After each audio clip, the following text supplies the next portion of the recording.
Lal ma jolupo ma Migori osebedo ka yudo nikech rech kod omena makethore igeno ni dhi dok chien bang' kane giyudo masin ma dhi konyogi e kano kod tuoyo omena gi rech e dho widhigo.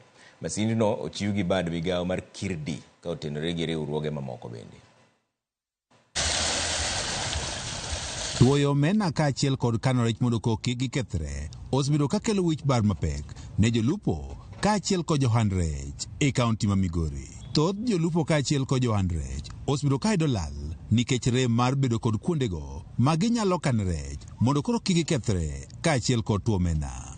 E dho wedhe 27 mayudore nam Lolwe kaunti ma Migori, jolupo mag omena osemana bedo ka oketo geno margi kuom chieng' mondo koro tuo omena magimako. Mae nyiso ni kinde maluoch nitiere giyudo lal mathoth. We actually lose between 20 to 50% of the fish catches simply because we do not have, freezing facilities. The food systems require very well-established food handling conditions or food handling machineries or food handling systems that are put in place. Why? Because food is perishable.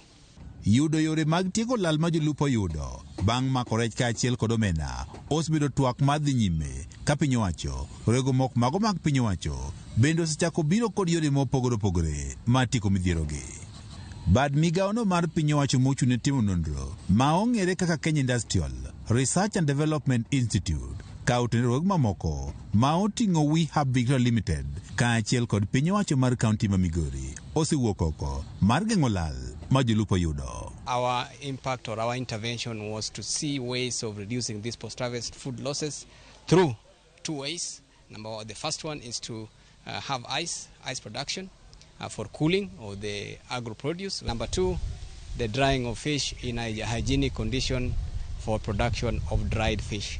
Dhowath ma Meru e sab kono manyateke osido masin madhi konyo jolupo e kano rech kaachiel kod tuo omena. Masin ni ma ong'ere kaka solar cooling and drying tiyo kod teko mar chieng' kata solar. Even it's faster, the drying, and also if it's rainy or it's not that sunny compared to the drying on the ground.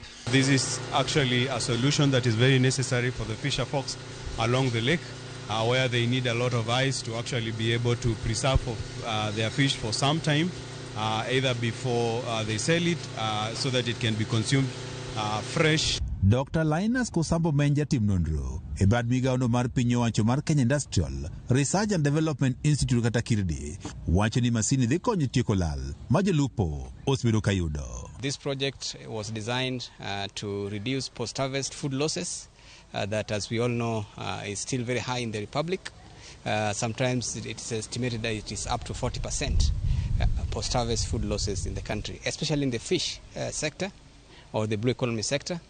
Masin ni matuoyo omena kendo koro kan rech mondo kik kethre bende geno ne dhi neno ni omena kod rech mawuok e nam Lolwe obedo mago mantie kod rang'iny mamalo. Here it will be handled in a very professional way, so even the issues of hygiene and quality is something at least everyone can see. Jolupo osebedo ka uso omena kaachiel kod rech mapiyo piyo kendo nengo mapiny mondo koro kik gikethre nikech gionge kod kuondego ma ginyalo kano rech kaachiel kod mago ma ginya tuo omena. George Juma, Ramogi TV, Migori.